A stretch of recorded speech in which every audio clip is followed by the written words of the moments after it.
Ang sinasabi po nila, kinakampihan ko raw ang mga diskaya. Isa raw mambabatas ang lumapit sa diskaya, humihingi raw po ng 1 billion pesos. Para po yatang nagkasundo sa 120 million na lang. Kapatid po yata yun ng ating colleague, si Ben Tulfo. Ramon Tulfo pala. Sorry. Si Congressman Saldico, ilan naman ang sa kanya? Nasa 25% po, Your Honor. Napakahaba ng resibo. 2 probinsya lang, makikita mo yung pangalan ni Saldico. Halos pangalan niyang nakalagay doon na proponent 13.8 billion pesos. Magtataka ka dito, yung kanyang kumpanya na SunWest, wala man lang dito para umpisahan nating tanungin. Hindi ko na po nakikita si Secretary Boying Remulla, Mr. Chair. Meron po bang naiwan na USEC man lang ng Department of Justice? Anybody from the DOJ? Wala si PG, Padulyon ngayon. Anyway, he will come back at 1:30 to between 1:30 and 2 p.m., Your Honor. Kasi kaya importante po ang aking itatanong sana sapagkat kaninang tinatanong ko siya, pinipilit niya yung opinion niya na kinakailangan talaga magsoli yung mga diskaya para tanggapin niya yung aplikasyon. Wala naman po talaga sa batas yun. Ipipilit ba ang opinion ng isang undersecretary o isang secretary ng Department of Justice samantalang maliwanag po ang requisites ng batas? Itingnan mo po natin ngayon, Mr. Chair, ang dilemma nitong dalawang mag-asawang ito. Narinig po natin ang supplemental affidavits nila. Sa aking palagay, very extensive revelation ng mga pangyayari na ating binubuksan ngayon. Ngunit dahil nga nagpahayag kayo ng opinion ninyo, ito po yung kanina pa pinipilit ko na parang na-discredit na sila kasi kung ikukumpara sila kay Bryce Hernandez, mas kapanipaniwala si Bryce Hernandez. Masasakripisyo ngayon, whatever is the quality o madidiminis ngayon ang veracity ng kanilang testimony. Ito po yung kanina pa gusto ko nang sabihin sana. Paano natin paniniwalaan sila ngayon kung nakapagpahayag na tayo ng opinion tungkol kung sino po yung dapat paniwalaan dito? For the record, Your Honor, naniniwala ako sa kanilang mga pahayag ngayon. Alam niyo, yung credibility, relative yan eh. At one point, si Bryce Hernandez, as I also mentioned, was not credible. He started becoming credible because of new revelations.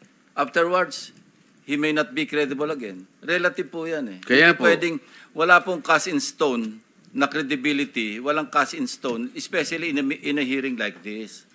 yung pinakamaingat nga po na gagawin natin, minumungkahi ko, Mr. Chair, na huwag na po tayong magbigay ng opinion. Makikita naman po natin sa pagdaan ng in the course of our discussion kung sino talaga ang maglilinaw na makikita nating nakakatulong sa ating pagdinig. Ito lang po ang gusto kong sabihin. Pangalawa po,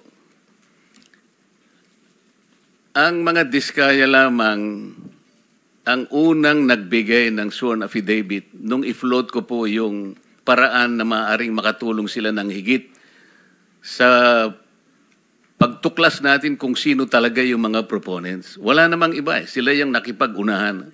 At dahil doon, naimungkahi ko nga, sapagkat yun naman ay nasa batas talaga. Nasa Section 4 po ng batas ng WPP. Kaya po namin sila kinonsider. Ngayon, kung sasabihin po ng Department of Justice na kinakailangan pa palang testingin ang kredibilidad, ang sincerity, yung goodwill, na wala naman po sa batas yun, paano po yung aplikasyon nila? So sa mga tweet, yung batas po, yung batas mismo na tinatadhana para sa mga ganitong klaseng pagkakataon, hindi po nabibigyan ng katuparan. Ang sinasabi po nila, kinakampihan ko raw ang mga diskaya. Hindi po, tuntunin natin from the beginning. I am very consistent. Ang batas po ang aking sinusunod, ang tinutuntun ko.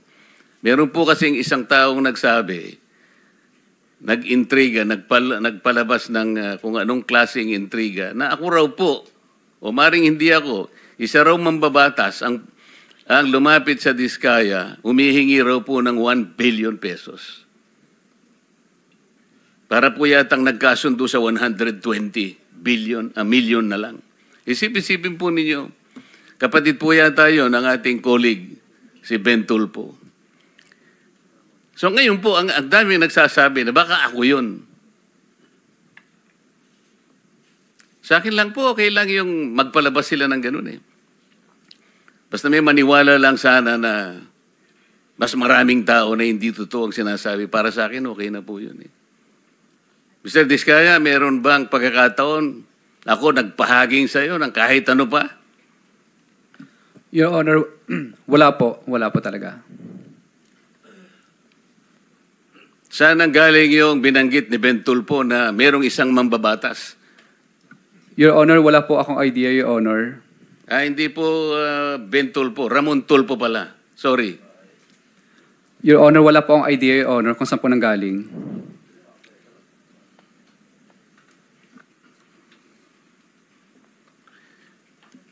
Balik po tayo dun sa sistema na gusto kong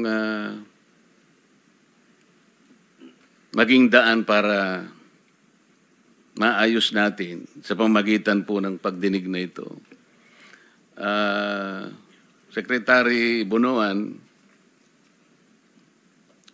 o kaya si Yusek Kati, kung sino man po ang pwedeng sumagot sa inyo. Natukoy na po natin kanina yung taba ng budget na halos 1 trillion pesos ay talagang naidagdag sa budget na hindi naman kailangan. At ngayon po, ito yung ating pinagtatalunan. Sino po bang may kagagawan kung bakit lumubo ng ganito ng budget na hindi naman natin kailangan? Halimbawa po, yung mga party list, Yusek Kati or Sec Bunuan, meron kayong Code 160. Magkano po ba yung binibigay nyo sa mga congressmen na party list? Magkano po ba yung nakatoka para sa kanila? Your Honor, I think we are locating 160 million per party list. 160 million, Your Honor. Sa party list po yun? Sa party list, Your Honor. Yung regular po na congressman? The regular congressman, the allocation is based on a formula that we have already agreed. Average po. Well, Kasi 300 something congressmen. Tama bang i-assume na mag-average sila ng 1 billion bawat isa? 1 billion, Your Honor. Sorry. Opo. On the average, Your Honor, maybe. Kaya nga po. So, tingnan po nyo yung lopsided. Tingnan po nyo yung pagkakaya. Pag party list ka, masaya ka na po sa 150. Nagsimula pa po yun, 130. Totoo po yan. Kasi po matagal akong nag-party list eh. Kaya po pag sinabi ng speaker sa amin, ang para sa inyo, ganito, magsimula na kayong maglista. Nationwide po ang constituency ng party list. Kaya po, magsimula. Saan mo dadalhin yung 150 million buong Pilipinas? Kaya po, merong isang barangay, sasabihin ko sa kanila, pwede bang 500,000 na lang muna kayo? Kasi paghahatian po ninyo ito. Sasabihin sa amin ng ibang mga barangay kapitan, sa kubeta lang po, hindi na po kakasa ito. Kawawang-kawawa po ang party list. Regular, 1 billion. Samantalang ang distrito po niya, lalong-lalo na po kung Batanes. Ilang tao lang ba ang Batanes? Yung Butante yata ron, 9,000 lang ang Butante. Pero meron siyang 1 billion. Ang party list, nationwide ang constituency, masaya ka na sa 150. Ito yung sistema pong mali. Hindi ko malaman paano po rin yung ina-allocate. Yung allocation po ang problema rito. Yung pong code na 143, Yusek, para saan po yun? Magkano po ang nakatoka ron? Pwede pong i-clarify, ano po yung 143? Yung pong mga insertions, magkano po yun? Kanina po, pinag-usapan natin. Sa Congress, magkano po yun? Sa House of Representatives. Yung House of Representatives, Your Honor, meron yung leadership fund din. Natapos na po tayo doon. Okay. Sama-sama na po doon. Nasa 450B na po yun. Pati yung allocable. Yes, Your Honor. Yeah. Yan po yung...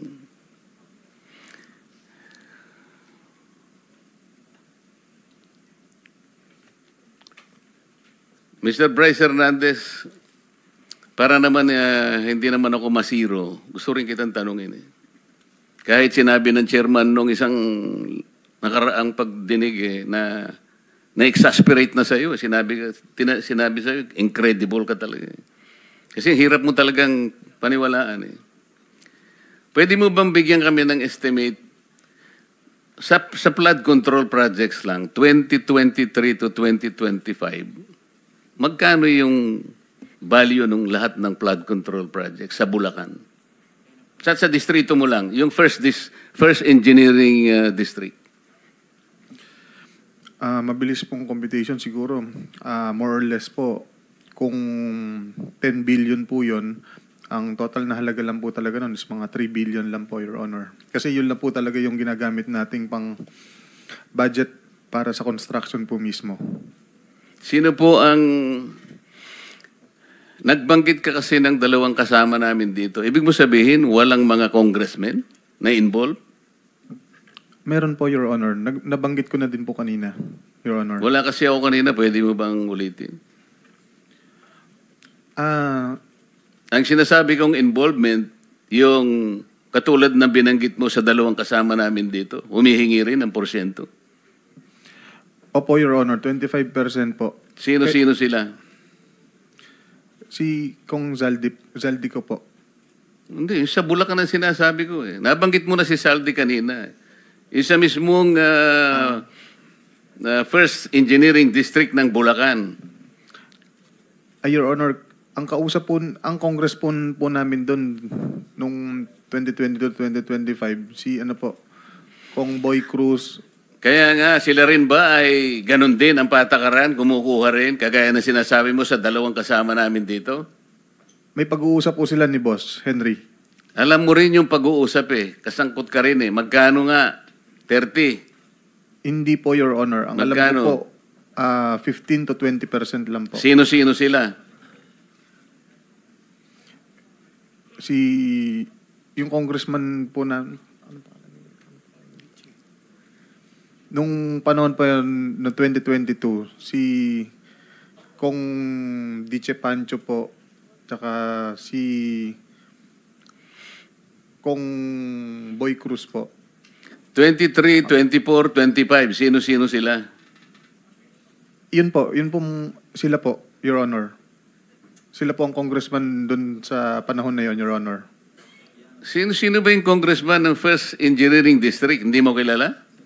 Yun nga po binanggit ko po, si Kong Tina Pancho po, si Kong Boy Cruz po, saka si Kong Danny Domingo po.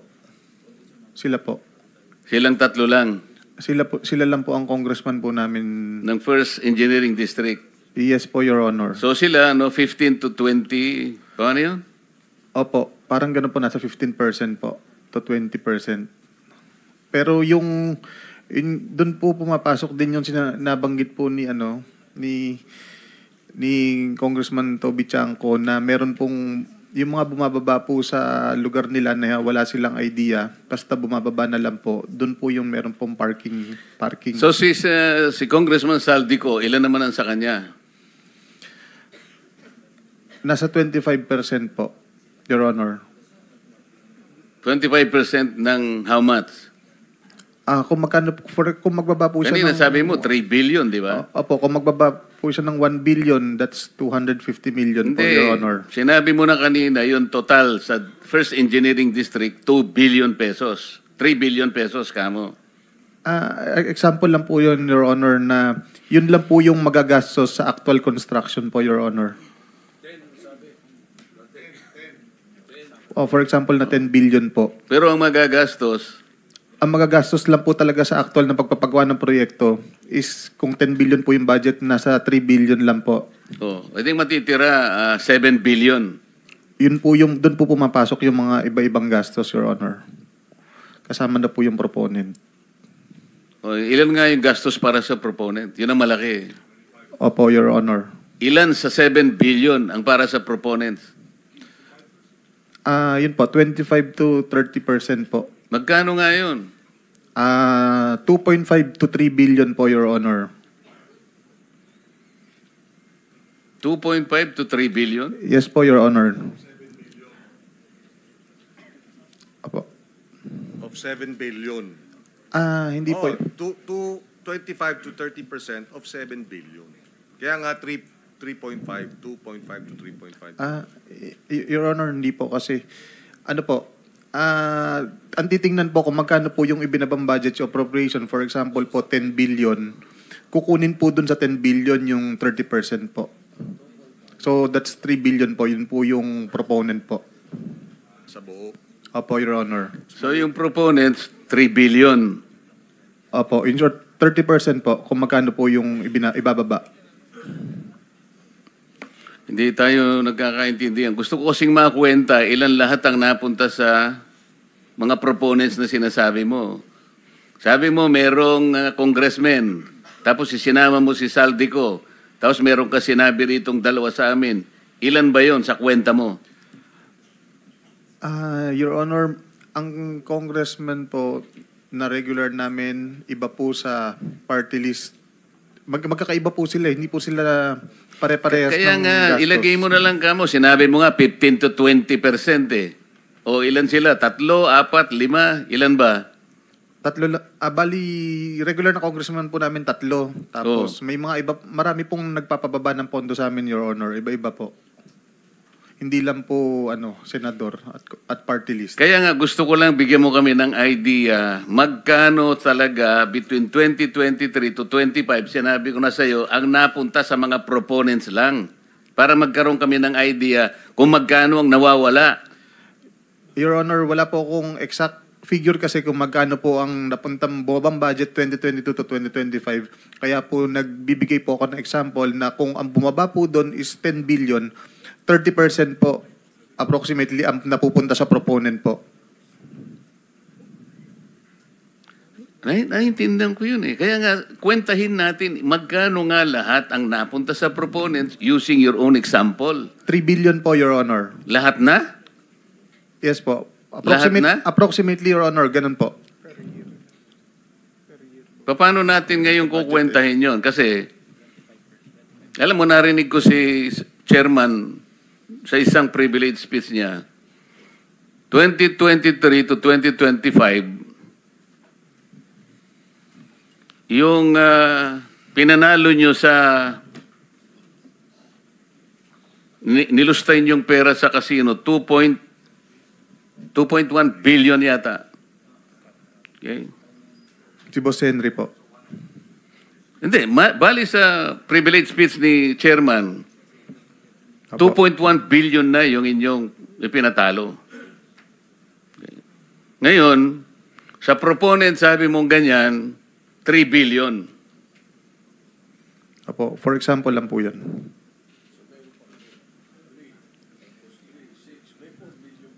Saan yung 4 billion?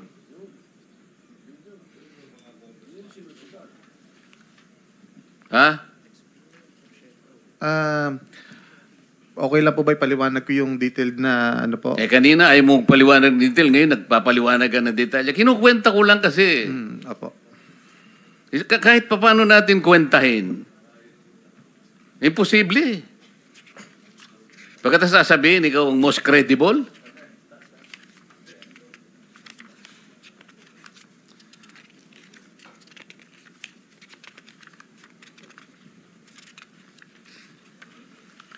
Habang nagtitingin siya, Mr. Chair, punta ko sa DBM. Mr. DBM, puntaan natin yung unprogram na yun. Bakit nagpapasubmit kayo sa DPWH ng program? Ba't napupunta? Para saan yun? Sir, di po kami nagpapasubmit. Sila po ang nagsasubmit ng request for chargeable against the unprogrammed appropriations. Sino nagsasubmit? Ang agency, actually, sir, the agency ang nagre-request po. Sino nga ang agency? In this case, for flood control projects, then of course, the DPWH, Kaya Mr. nga, Chair. pero hindi naman, wala naman sa budget nila yun sa DPWH eh. Kayo naman ang nagmamanage nun eh, di ba? Yes, sir. Oh. Sir, a special budget request, of course, is being submitted by DPWH, who is signed by, of course, the Secretary of the DPWH. We have that request, Mr. Chair. Yun na nga eh. Ang sistema nga ang gusto nating korekin eh. Hindi naman mag-a-appear sa budget nila. Bakit sila nagsasubmit sa inyo? Ba't kayo naman tinatanggap nyo? The nature, Pwede naman kasing wala na yung program eh. Yun ang ibig ko sabihin eh. yeah. The nature po kasi ng unprogrammed fund po is during the submission doon sa sa NEP, wala pa po talagang list of projects. Being the NEP, or rather the unprogrammed appropriations, is Alam na a po standby namin fund. yun. Do not preach to the choir. Okay, sir. Okay? Ang sinasabi po namin dito, yung sistema kasi dapat nating ayusin. Okay. Napakaraming mali. Ito po, napalitaw na natin. 1 trillion ang taba sa budget. Hindi kailangan. Cholesterol. Kasama dyan yung unprogram. Di ba? Yes, So ang tinatanong, pwede namang walang unprogram, di ba? Kasi kasama sa taba eh. Kung katawan ng tao yun, ang pinoproteksyonan natin sa katawan natin yung cholesterol, hindi ba? Sir? Yes, Mr. Chair. Oh. We leave that to the, of course, wisdom of the Congress, Mr. Chair, because Hindi of nga, course, the NEP is pabayaan mo being na yun. Sinasabi ko nga, hindi naman kailangan talaga eh. Ina-address natin ang mali sa sistema. Kasi, uulitin ko sa iyo, hindi man kailangan, kasi ang DPWH kasi, siguro, ewan ko, sa takot nila siguro, baka mamaya guluhin yung kanilang nailatag, bigyan natin ng kailangan may allocable. Nakisama ulit tayo. Oh, may leadership na naman. Kaya po lumulobo ng lumulobo eh. Pagkat itong lumubong ito, itong 1 trillion na to, ang mga proponents po nag-aaway-away dito, alam nila lahat nila na ito'y excess. Ito ngayon ang kanilang talagang nilulusob. Ito yung ipinapark. Ito yung sinasagasa na sinasabi nila. Mr. Chair, iba po kasi naman yung nasa NEP na programs kaysa sa unprogram. So iba po yung proseso, what is being proposed by the DPWH, that is with the listing at saka mayroon na nasa DEP. The unprogrammed, Mr. Chair, is wala pa talagang listing yun because the nature of its fund, it's a standby fund. So wala pa po talagang listahan po. Ang kaso nga, yung mga proponents, ito ang tinatarget.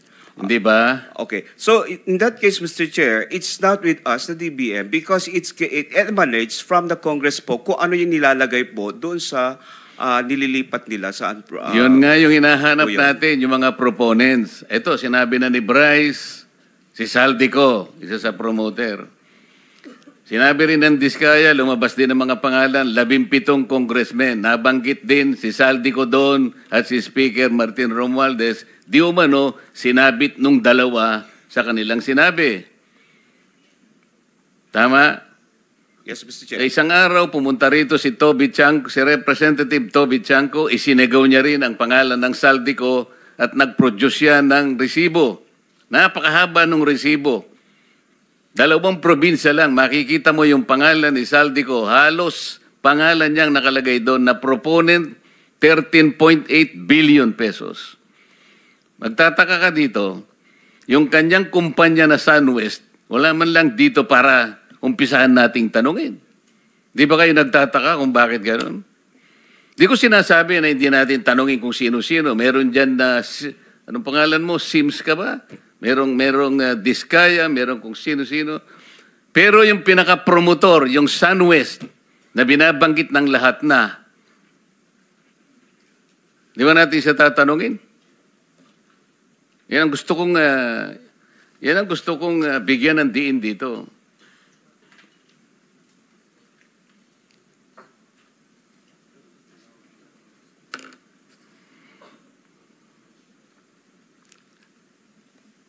Wala na yata si Mr. Chair. Sino po ba? Ikaw bang, ano ba? Yes. Mr. Chair, tatawagin ba natin si Mr. Chavit Singson sa susunod nating...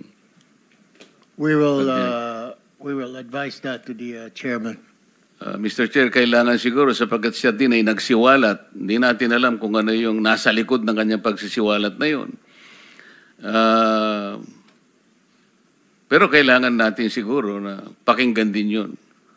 Sa makatwid ay inaasahan po natin na sa susunod na pagdinig ay makakasama natin, maimbita natin si Mr. Singson. Mr. Chair. We will advise Senator Marcoleta, the chairman. Yes, Mr. Chair. Ang isa pang, kanina po, ako'y nakikiusap sana, nabigyan ako ng pagkakataon na makapagsiwalat ng saloobin sapagkat nakita ko yung mga iba doon ay prejudicial questions. Kaya nalulungkot ako, biglang nawala yung Justice Secretary, wala man lang naiwan kahit sino sa kanila.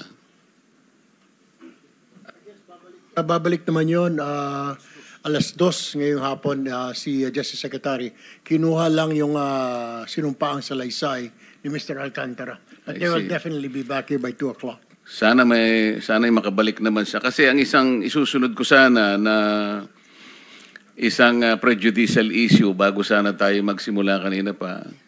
Nauna po kasi ay biglang nabanggit po yung tinatawag na legislative immunity. Na si Bryce Hernandez nga ay, di ba Bryce, nag-request ka pa nga ng legislative immunity? Opo, Your Honor. At ginrant pa nga eh. Ayoko po sanang banggitin o sansalain ang ating Senate President nung nakaraang pagdinig at ating chairman tungkol sa bagay nito. Sapagkat nung araw na yon, ang pinag-uusapan natin ay yung tungkol sa aplikasyon ng mga diskaya. Ayoko pong mabanggit na naman na parang sila na lang ang dinidepensa ko. Magmula po kanina, consistent thing sinasabi ko, yun lang ang tanging paraan na alam ko sapagkat yun lang ang paraan na nasa batas. At ako pa'y napagkamalan na parang napaghalo ko nga po daw yung legislative immunity at saka yung Witness Protection Program. Sinabi ko po categorically, I know the distinction between these two concepts. Kasi po wala na, ang legislative immunity po ay tinatawag ding parliamentary immunity. Sa akin pong maliit na kaalaman bilang isang abogado, ang parliamentary or legislative immunity applicable lamang po sa mga mambabatas. Kami po, mga senador, mga congressmen. Hindi po applicable sa inyo na mga witnesses. Baka naipagkamali po kasi yung konsepto ng testimonial immunity. Na sa ibang bansa po ginagawa, yung iba. Pero sa ating jurisdiction, maski sa atin pong mga rules, Mr. Chair, wala pong legislative immunity. Yun nga po yung gusto kong ipaalala para hindi po tayo nami-mislead. Kasi kamukha na si Bryce. Naniwala si Bryce eh. Nag-apply. Mr. Chair, you cannot grant something that was not been validly granted. Senator Marcoleta, I think you can raise that opinion or idea later when Senator Soto will be here and the chairman, Senator Lacson. I believe they can properly answer your queries. Thank you. I will do that. And the other issue, I think I will have to bring this in the Senate floor this afternoon, Mr. Chair. I'm a little bit worried about the collaboration that the Blue Ribbon Committee and the ICI is now having without defining the limits, the nature, and the extent of the collaboration between the ICI. The ICI is Independent Commission on Infrastructure. I do not know how independent they can be if they are dependent on records, on information, or people that we can produce for them. Ayoko pong mangyari, Mr. Chair, na parang ang Blue Ribbon Committee is the investigative arm of the ICI. Parang hindi po tama eh. We're supposed to be on the lookout. Meron po tayong doctrina on separation of powers. Meron po tayong institutional boundaries. Meron po tayong system of checks and balances. Baka po makompromise ito eh. Kaya po gusto kong i-discuss natin in the Senate Hall, not in this committee, kung paano po ang relasyon. Sapagkat yung pong ICI, binasa ko po yung kanilang powers, parang kailangan, gusto nilang makipag-coordinate sa lahat ng, pwede silang kumuha ng impormasyon sa Korte, sa Senado, sa House of Representatives, sa Sandigan Bayan. Paano silang magiging independent kung lahat na lang ng pinupuntahan nila? I want them to be independent as they are. Sana ipatawag din natin sila, Mr. Chair, para magpaliwanag sila. How can you be independent if you are too dependent on several branches of government? I think the... Thank you, Mr. Chair. Thank you very much. That all the questions or queries you want to have, Senator Marcoleta. Because if that's it, then we'll have to suspend this hearing and we'll have to resume by 2 o'clock this afternoon.